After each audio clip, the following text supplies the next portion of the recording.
Halo teman-teman semua, selamat datang di podcast Ruang Tengah, tempat di mana cerita kamu menjadi hidup. Kamera 1, ready? Oke, lampu on. Audio 1, ready? Oke, standby. 3, 2, 1.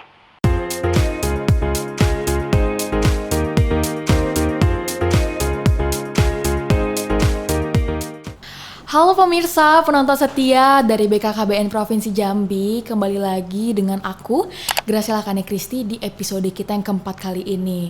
Wah, senang banget rasanya hari ini kita akan membahas sesuatu yang baru dan pastinya dengan narasumber yang baru juga. Hari ini kita kedatangan salah satu narasumber yang benar-benar menginspirasi aku. Bukan hanya aku, tapi juga anak-anak muda masyarakat di Provinsi Jambi. Beliau mengajarkan kepada kita semua bahwa keterbatasan bukanlah penghalang untuk kreativitas dan berinovasi.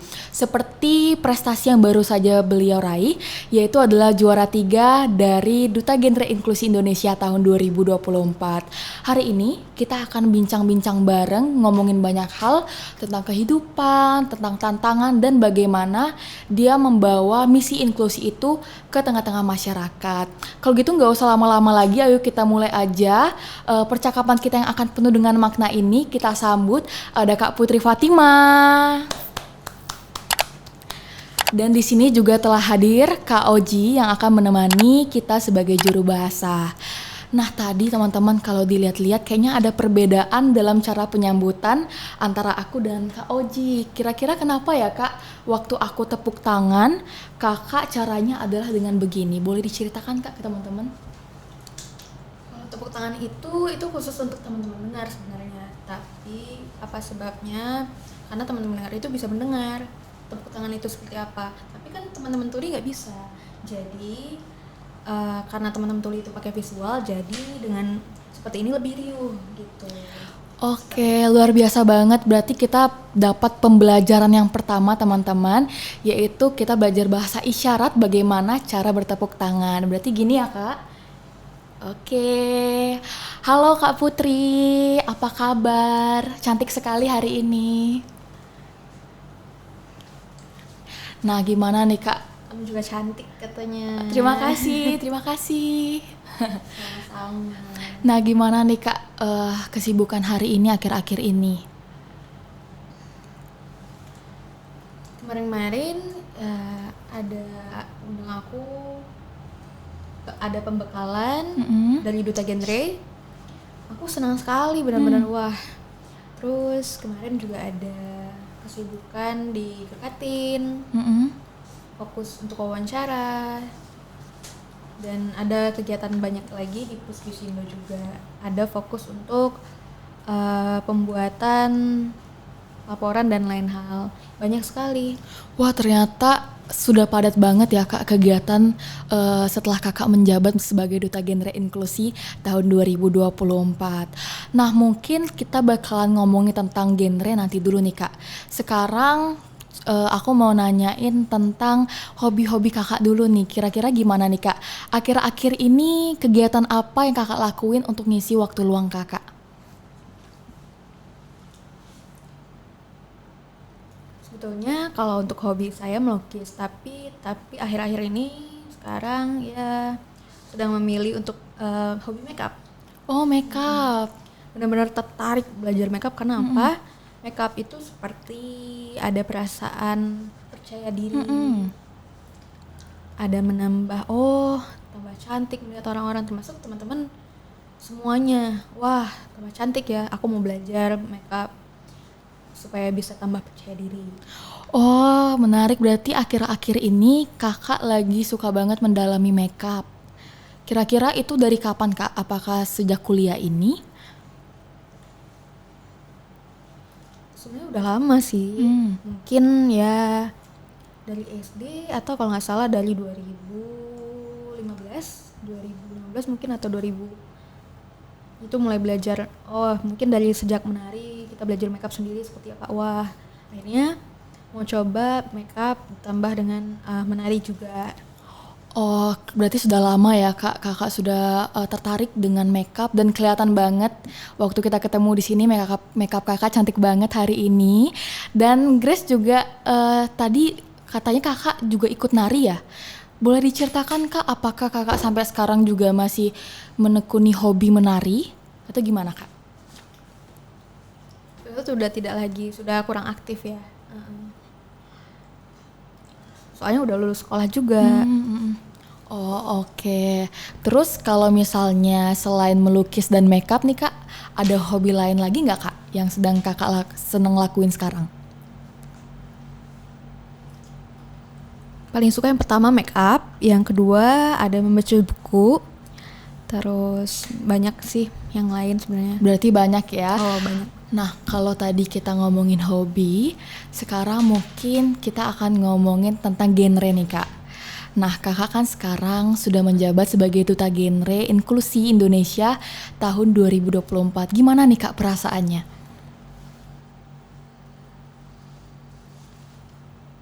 Perasaan aku seperti gimana ya, senang, happy. Sebetulnya di awal itu aku nggak tahu apa-apa sama sekali. Aku pikir genre itu apa ya, ternyata berat dan aku mau coba. Sekarang sudah terpilih dan ngerasa wah oke nih, aku sekarang bangga tergabung di sini, seperti itu. Oke, kalau misalnya kemarin nih Kak, selama proses kompetisi, gimana nih Kak? Ada tantangan tersendiri nggak selama mengikutinya? Yang pertama tentang genre itu sendiri sih sebenarnya. Sebab apa, dulu sebelumnya nggak tahu apa-apa apa itu genre. Jadi aku kayak mulai belajar, baru bertemu teman-teman dari genre. Belajar terus menerus sampai ya belajar terus menerus sampai belum benar-benar paham, belum maksimal, tapi terus belajar aja sampai sekarang. Yang kedua, penting diskusi lagi sih itu. Oh, Itu berarti aja. sampai sekarang pun Kak Putri masih terus belajar pedalaman materi-materi genre ya Kak? Nah, dengan banyak ketemu dari anak-anak genre, kira-kira ada nggak Kak momen yang paling berkesan yang Kakak lakukan sama mereka?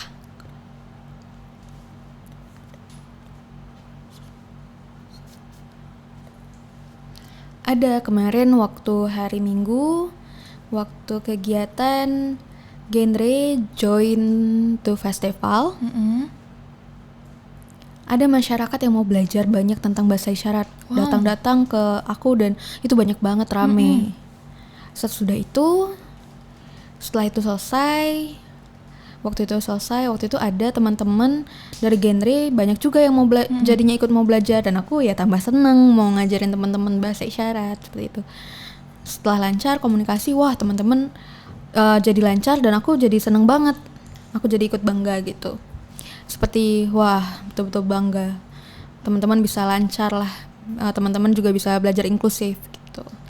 Wah, keren banget ya Kak. Berarti ternyata di Jambi ini juga banyak orang-orang yang punya keinginan untuk belajar bahasa isyarat. Oke. Nah, terus pertanyaan selanjutnya nih Kak. Setelah Kakak menjabat sebagai Duta Genre Inklusi ini, kira-kira apa sih Kak misi Kakak atau apa yang mau Kakak lakukan?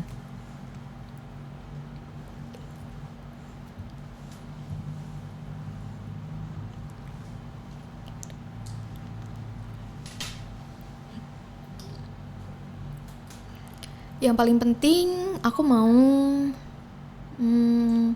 mengedukasi masyarakat khususnya disabilitas. Sebabnya apa?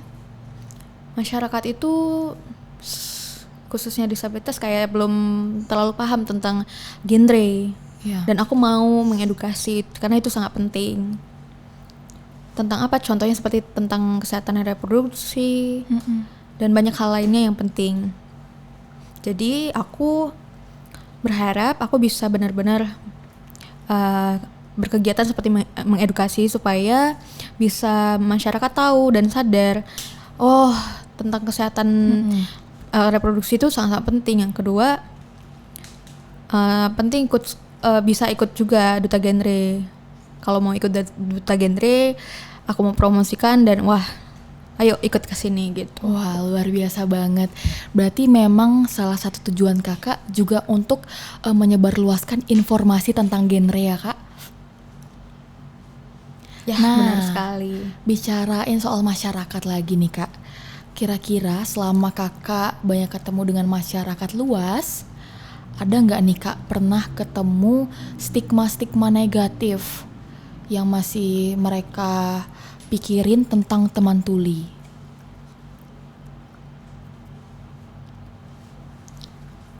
Wah, banyak banget kalau misalkan tentang itu ya. Ada yang salah paham misalkan, disabilitas itu penyakit. Padahal ya bukan. Tapi kalau misalkan orang dengar juga ada yang bisa punya disabilitas gitu. Ya, tuli juga ada disabilitasnya. Nah, seperti itu. Terus mungkin ada yang salah paham yang pertama. Iya. Setahu aku ya, mungkin yang pertama tentang tertawa. Itu khusus tuli ya, contoh ya. Teman-teman dengar pikir tuli nggak bisa tertawa. Ya, padahal ya nggak bisa kok kita ketawa gitu. Sebabnya apa? Ya kita sama-sama manusia. Iya benar. Bedanya apa sih? Ya beda cara komunikasi aja gitu. Komunikasi maksudnya seperti apa? Nah, tuli ya komunikasi pakai isyarat, kalau dengar ya pakai oral gitu ya. Itu aja cara komunikasinya berbeda. Tapi sama-sama belajar, sama-sama bisa toleransi. Bener banget. Nah ini juga mungkin wawasan yang aku dapat hari ini dan teman-teman yang lain, bahwa kita semua itu walaupun beragam tapi juga sama-sama harus saling toleransi dan sama-sama istimewa ya kak. Nah, oke. Nah, di tengah kesibukan kakak, kegiatan yang banyak banget, menjadi seorang duta genre apalagi nih. Nah, kira-kira apa sih kak motivasi terbesar kakak yang ngebuat kakak terus semangat sampai sekarang?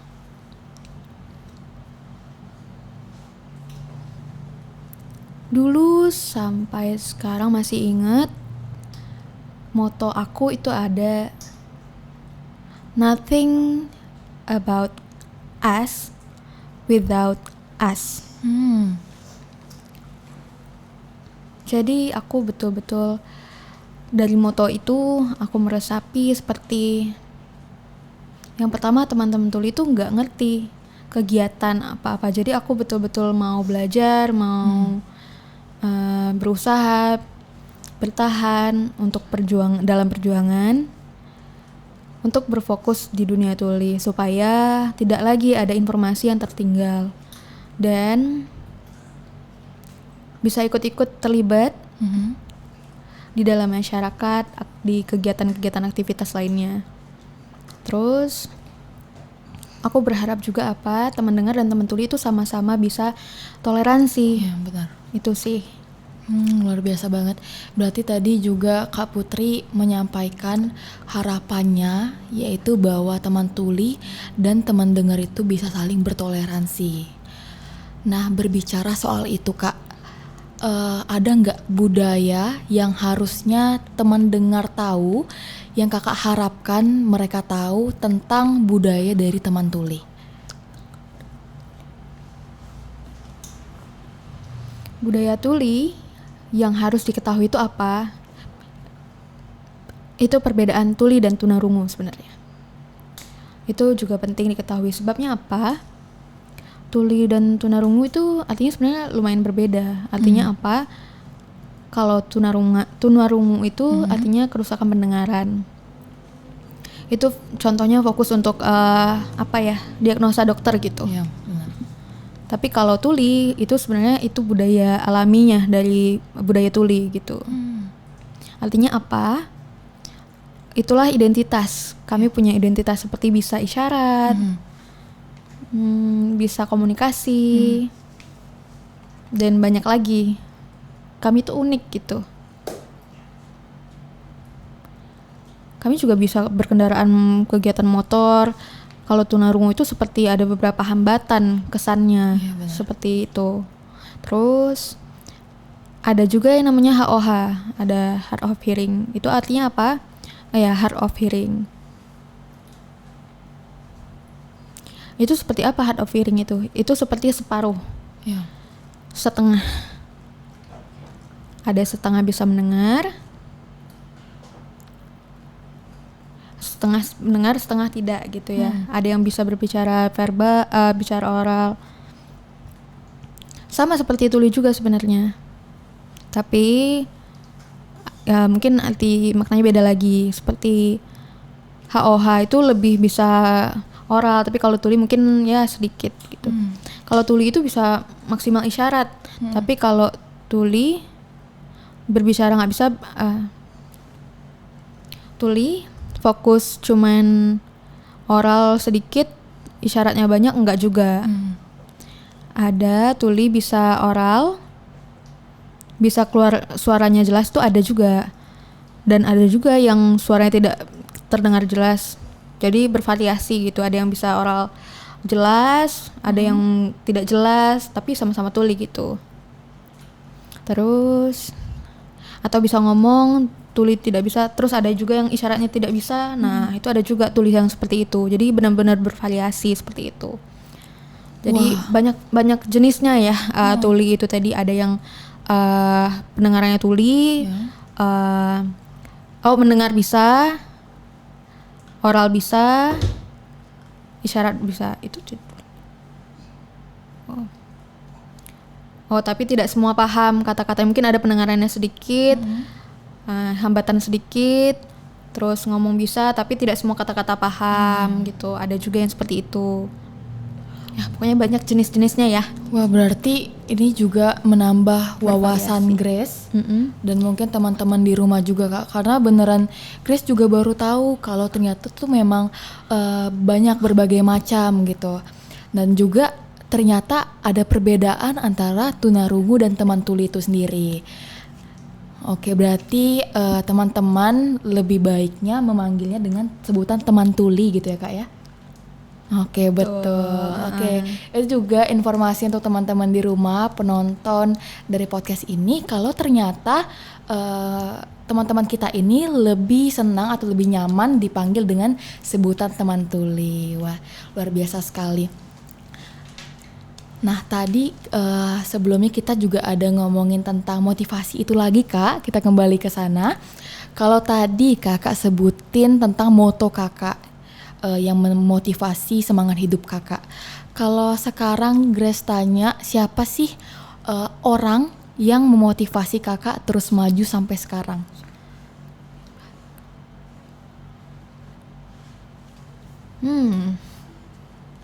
Siapa ya? Mungkin ada teman-teman tuli juga yang menginspirasi saya. Ada yang saya lihat seperti Surya itu teman tuli, ada banyak berjuang membuat konten. Teman-teman tuli lain membuat konten dan aku juga merasa ya tertarik seperti itu. Jadi aku banyak belajar seperti itu juga, belajar ikut-ikut seperti itu juga, seperti itu. Berarti lingkungan tuh salah satu faktor terbesar yang memotivasi Kakak juga ternyata. Nah, berbicara soal bahasa isyarat nih Kak, jujurnya aku dan mungkin ada beberapa teman-teman di rumah pengen banget untuk belajar bahasa isyarat lebih lagi. Kira-kira dari Kakak ada saran gak Kak, caranya supaya belajar bahasa isyarat itu lebih efektif?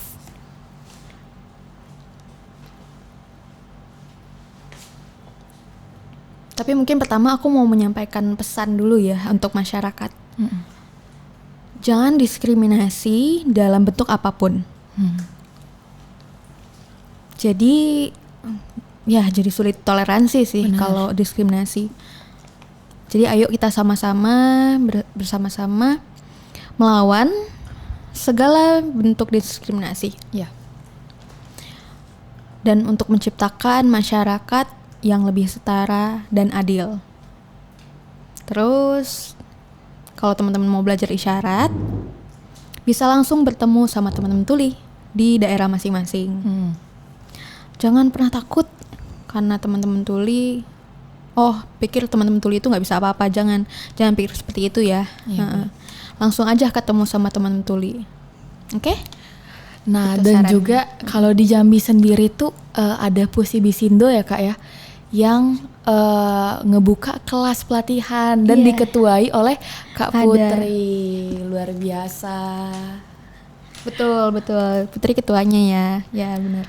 Nah, mungkin di podcast kita ini juga spesialnya adalah kita akan diajarkan langsung sedikit kalimat bahasa isyarat dari Kak Putri. Mungkin boleh Kak Putri ajarin ke teman-teman penonton Bisa. di rumah? Gampang. Ayo kita belajar. Yang pertama mungkin perkenalan dulu ya. Halo teman-teman, nama saya Putri. Panggilan isyaratnya seperti ini, Putri. Teman-teman mau belajar bahasa isyarat semuanya? Oke, tapi isyarat itu yang sekarang ini asli Jambi ya. Yang pertama, apa kabar? Nah, isyaratnya apa kabar? Seperti ini. Baik. Nah, baik. Seperti ini ya. Nah, yang terakhirnya I love you. Kenapa? Karena ini L, dan ini bentuk Y. Jadi katanya disingkat jadi seperti ini, I love you. berarti Fun fact ya, Iya. fun fact. Oh, Grace juga baru tahu ternyata ini ada singkatan kata-katanya. Iya, ada. Kita singkat tuh, iya. Kalau bener. misalnya aku cantik apa nih Kak? Wah,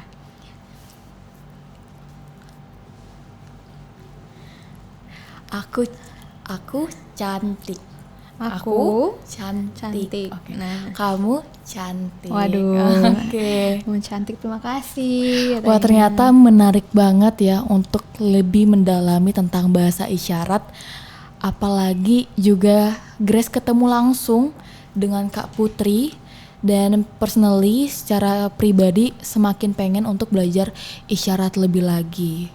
Mungkin nanti kita tinggal atur jadwal ketemu dengan Kak Putri. Boleh? Boleh, Pasti aman, siap ya, aman. aman. Nah, terima kasih Kak Putri untuk hari ini. Mungkin untuk penutupan, ada nggak pesan khusus yang ingin Kakak sampaikan kepada anak muda atau kepada masyarakat? Boleh Kak disampaikan. Aku harap masyarakat, khususnya disabilitas, aku harap semuanya bisa ikut-ikut jadi contoh seperti saya, dan bisa ikut-ikut juga terlibat dalam kegiatan masyarakat. Kalau bisa ya masyarakat bisa percaya diri, jangan merasa jangan minder. Karena ya minder nggak mau ikut-ikut kegiatan ya. Kalau bisa harus bisa harus bisa berkembang sendiri dan bisa tambah percaya diri. Itu untuk semuanya. Jadi saya harap seperti itu buat teman-teman semuanya. Wah, berarti itu ya pesan dari Kak Putri. Nah, Iya. terima kasih Kak Putri untuk hari ini sudah bersedia datang di tengah kegiatannya yang lagi padat, lagi banyak. Terima kasih sudah berbagi cerita dan berbagi wawasan baru. Nah, terima kasih juga untuk penonton setia dari BKKBN Provinsi Jambi yang sudah menyaksikan episode keempat kita pada hari ini. Semoga episode ini menambah wawasan dan perspektif baru teman-teman tentang gerakan inklusi khususnya yang ada di Kota Jambi. Dan jangan lupa untuk terus mendukung gerakan inklusivitas yang ada di sekitar kamu ya. Kalau gitu, terima kasih sudah menyaksikan. Sampai jumpa di episode selanjutnya dengan cerita-cerita menarik yang gak kalah seru. Aku Graciela Kristi bersama Kak Putri di sini dan ada Kak Oji mengucapkan terima kasih. Sampai jumpa, tetap semangat dan terus berkarya. Bye bye. Hidup berencana